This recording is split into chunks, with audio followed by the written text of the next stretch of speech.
Welcome back after the coffee break. I had the impression that the coffee machines control units did some crypto mining because they were pretty slow in producing coffee. But this gives us time for a break. You're in the right room, I suppose. Yeah, you're not getting another presentation from me. You're going to get it from Luka. I'm just facilitating. Yesterday I was in the role of, as I learned this morning, I'm the German Greta now, Greta Thunberg. No, just my mother is Swedish. So yes, welcome back. We will have a talk by Luka. Luka has had many roles in his 15 years in CROZ, and he is now in charge for two of our products that Martin Steenschilde already alluded to from our growth in technology and processes. And one of them you're going to present to us today, it's Kustodian. It's about if the reteaming, the growth, the onboarding, the offboarding, all these things happened, what can we do with our technology and solution to help this? And now the stage is yours, Luka. Thank you, Joachim.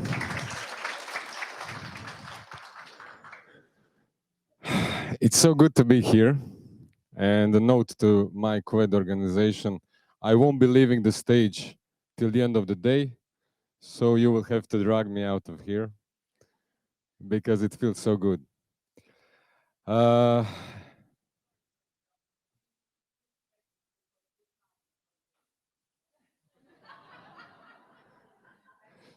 big applause for everybody there. You are safe. Just wait a second. Oh, we can do that. Yeah, we can do that. Now I say, oh, happy day. Now you. Oh, happy day. Now you.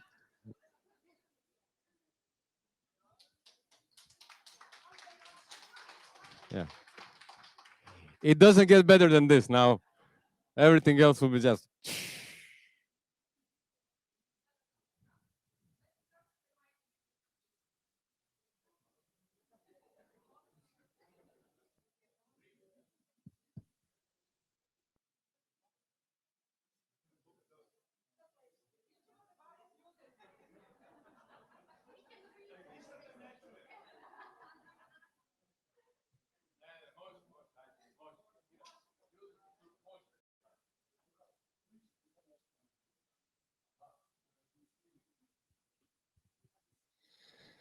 Event streaming.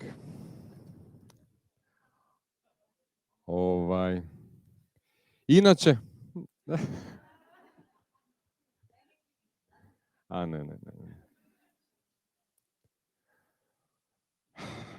to je to. Dobro. The same.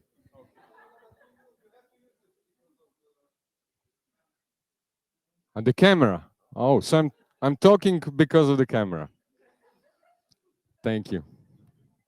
You'll need to burn me a CD, just for me to have that.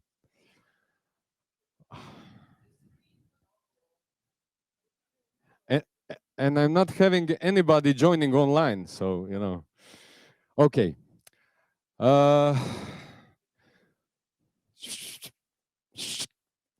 So, a great morning, really great morning. Some tough topics, something like very hard to digest, resilient, future-proof. I look at the faces and it's like, yes, and a lot of questions popping out, etc., etc. I'll tell you a story about Kustodian, but before we go to the story, I want to talk about something a little bit lighter. And I want all of you to relax for 2 minutes and take on one memory lane together with me.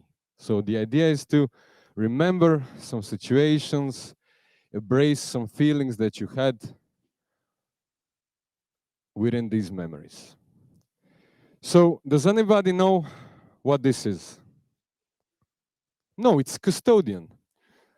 Sorry. Yes, it's Article number 0031858, IKEA's secret weapon for breaking marriages or connecting people together, right? Otherwise known as hemnes, 8-drawer dresser. At some point in your life, I assume that you got a place, an apartment or a house, and you want to decorate it with your partner, right? Remember that situation. And you're excited, you want to buy some furniture, right? And at that time, there was no like, deliver me everything. You could see it online, but you had to go and pick it up, right?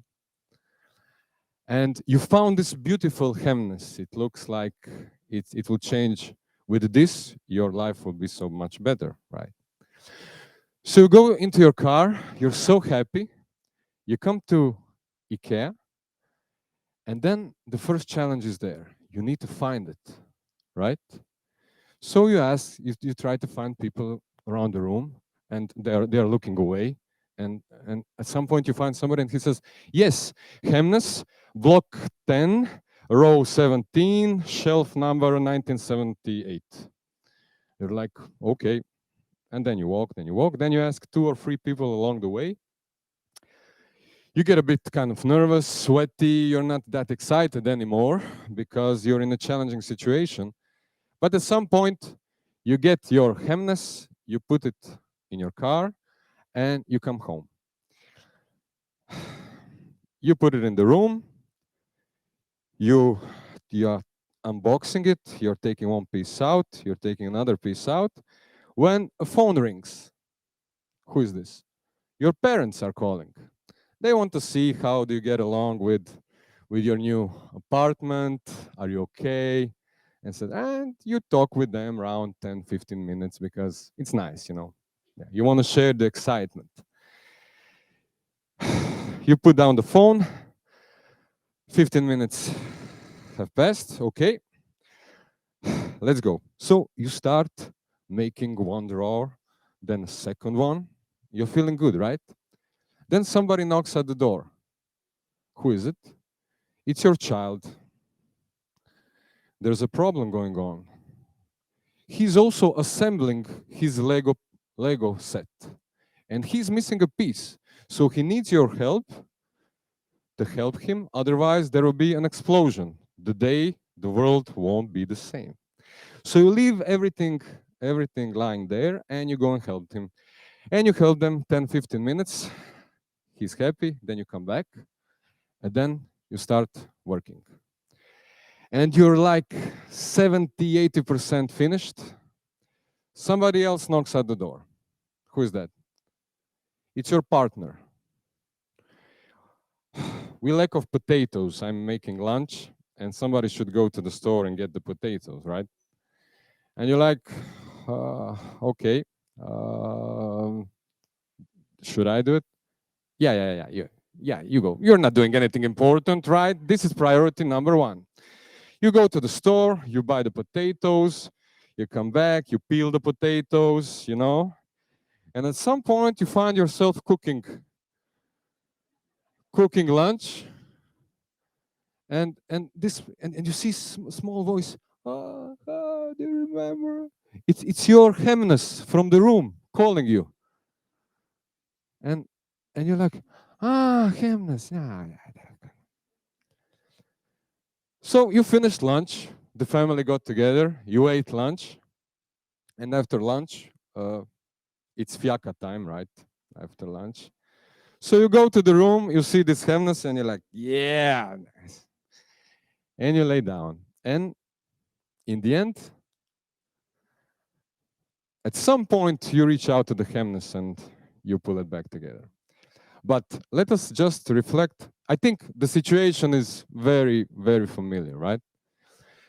Let's just go through the feelings which you had during this experience. So, first, you were very, very excited about this new thing. Then you were a bit uncomfy because it didn't go so smooth as you expected. You know, you need to find the Hemnes in the store. Then, when you came back home, you were again so excited that you're going to build it. And At some point, there were disruptions, you know? Other people needed you. And of course, you're a good person. You want to help them. Once you help them, you want to go back to your work. But then you're missing focus. You're missing clarity. There's a lot of disruption going on. And in the end, you finish up doing something else compared to what you have planned. And the job is finished, end of the day. But could have been done differently.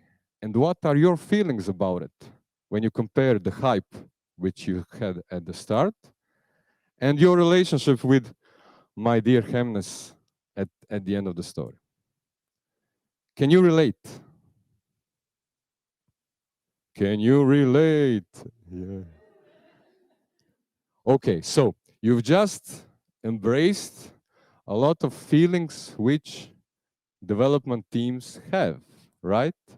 Because there are other teams knocking at the door, you're switching context, you're going to another team, you're helping this team, right?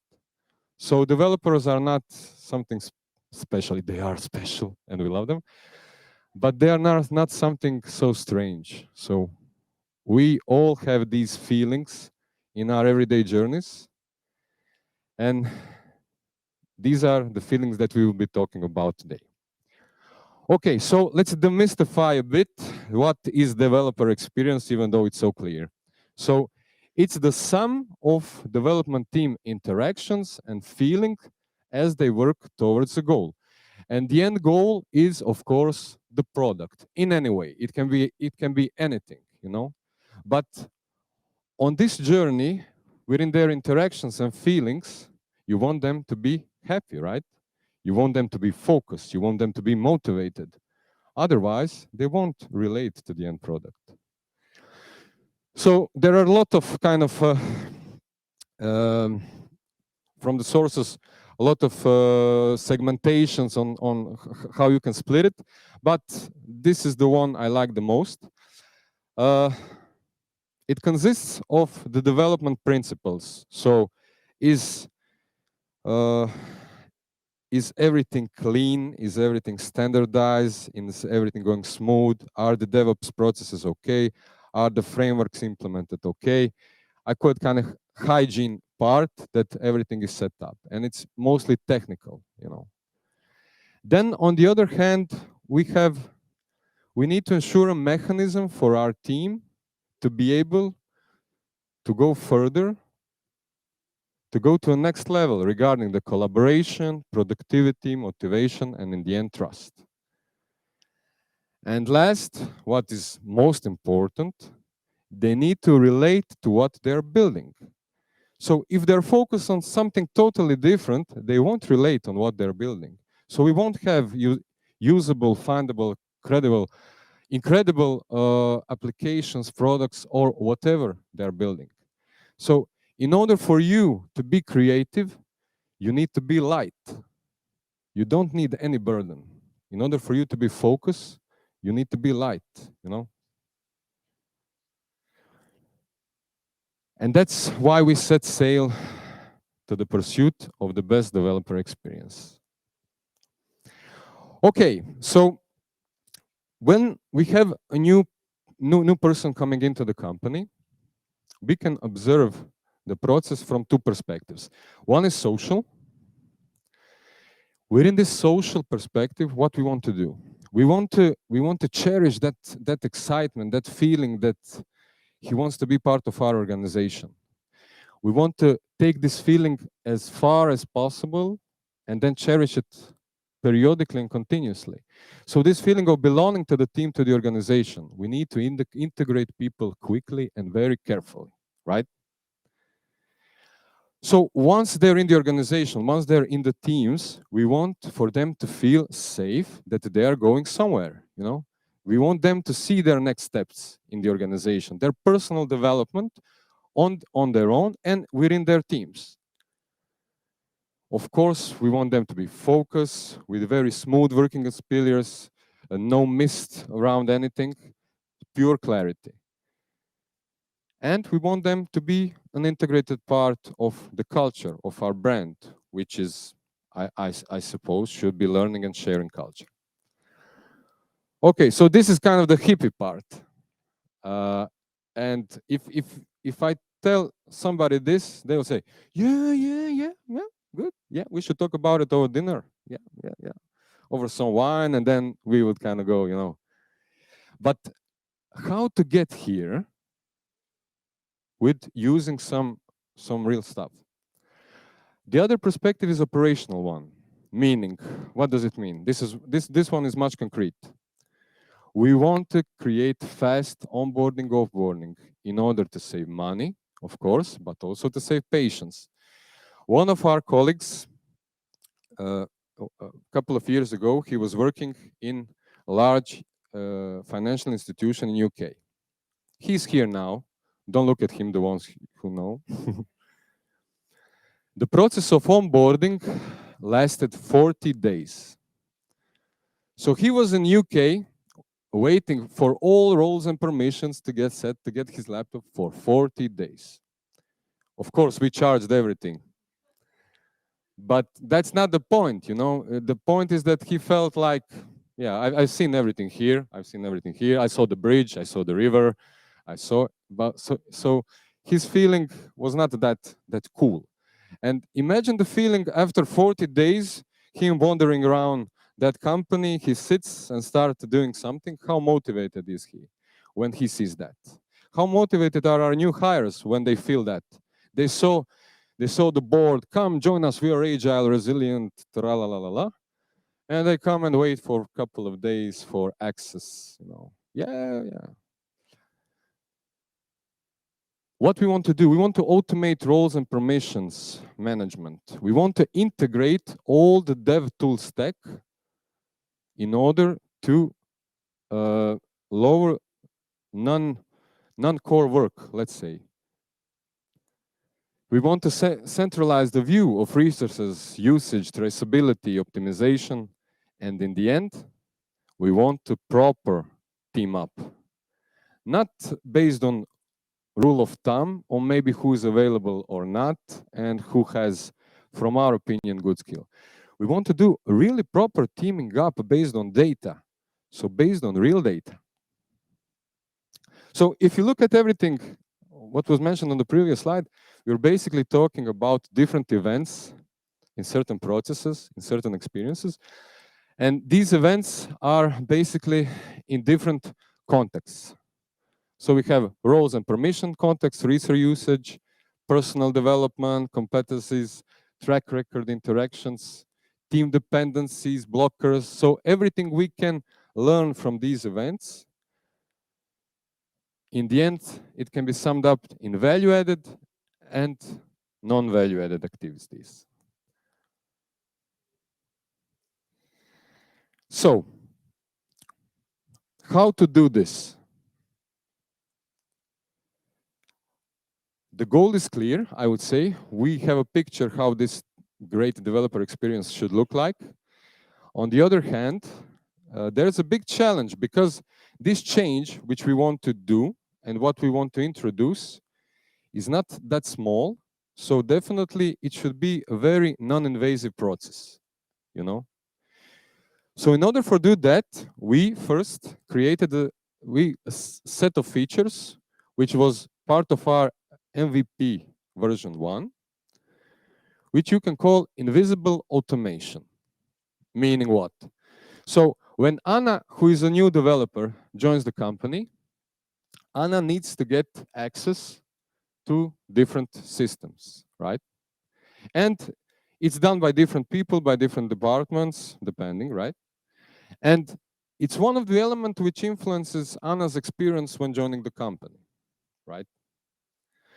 So we did nothing special, I would say, but also very crucial.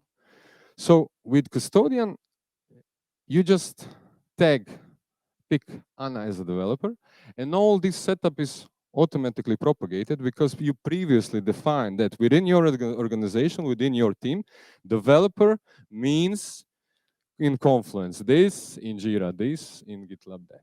Okay? So what did we get? We get some automation. Anna's onboarding looks like this. Anna enters the company. A buddy welcomes Anna, right? Buddy takes Anna to meet the team. They drink coffee. And when Anna comes back to the team, everything is already set up. And Anna can hit the ground running from day one. Meaning Anna can contribute to the team from day one by producing some value, you know? The same is when Anna leaves. So we don't forget that somebody left the team and that they still have some roles and permission, which usually is a situation. But who also benefits from this? The teams benefit because they're faster. Team lead has control, right? HR is so happy with this small change. Why HR? Because it boosts the brand of them as an employer, etc. And of course, you can imagine that the chief security officer with this tool set is the one who's calling the auditors first, you know, not waiting to knock them at the door. Okay, so this is kind of very easy in, and what's most important, this part is invisible for all the team members. They don't see it. So the team leader, so the one who does this, see it, but the team members don't see it. So that's the first step in the introduction. Once we have that, we can see fluctuation, onboarding, offboarding, right? We can see their interaction with all these systems, and we have that in our event-driven platform. Next thing we did in our next version was a bit of a personal touch. What does this mean?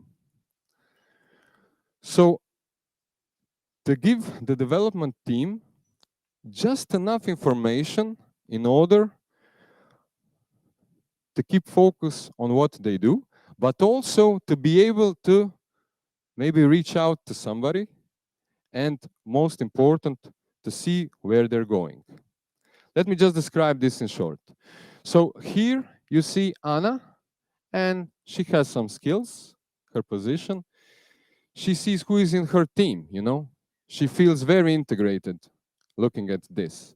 If she wants, she can browse all the other teams. Anna sees her daily routine in all the teams she's in. She sees all the accessible systems which she has, you know. And most important, she sees her personal development plan. She sees her style skill map, meaning that this is something which needs to be reevaluated from time to time. And it gives us information of the skill set of the people who are within the teams, you know. So it's not the idea that Anna meets her line manager every now and then, and they talk about, oh, Anna, how do you feel? Are you okay? Do we need to get you another certification or something? The idea is that the teams work together in boosting their skill set and their excellence. So what did we get here from event point of view? So we got some information. We got the skill set of each of the team member. We got the change of the skill set of each team member. Okay. So if you take the first perspective and the second perspective, what do you get? So you get fluctuation, and here you get skill set or learning curve. When you put these two together, in a way, you can see how stable this team is from some point of view. Meaning, what are we missing in that team? What is their trend? So you can compare teams, you know, in a way to find the right fit when a new challenge comes. And now we come to the second part, is where are we going with this whole story? And this is where we're going in autumn. So the definition of cosmos is that it's a system of thoughts. And we all have some thoughts when we set up our teams, right? So we set them based on something. But just imagine if you had the ability to look if the teams are set up properly. Are teams' activities overlapping? Is one team member doing something for the other team? And how much? How much of influence do you have from certain team members? Where are the bottlenecks? Where are the risks? And data which can give us information that we need to reteam, maybe even in a dynamic matter. So this is like 2,000 projects and more than 1.2 million commits in GitLab, which we took in order to create this picture. All this is what CROZ does. And we can see where the bottlenecks are. We can see is the teaming done right. And just imagine when we plug in our AI monster on this, what else we can get. So that's why Kustodian was created. Because of the fact that for the last 20 years, who knows CROZ, and majority of you here knows us, we try to find the excellence in building great stuff from technology point of view, organizational methodology point of view. And now we are so happy because all these pains are obviously hot and they're popping out. But it's only 300 of us here, you know. So we need a proper product in order to support us to scale in the mission of the pursuit of the best developer experience. Try it out, reach out. If you have any questions, I'm here. You will see people with the same shirt, and they will be very happy to show you the application, the real stuff, not just the pictures. And I'm looking forward to hear from you and get your feedback. Thank you.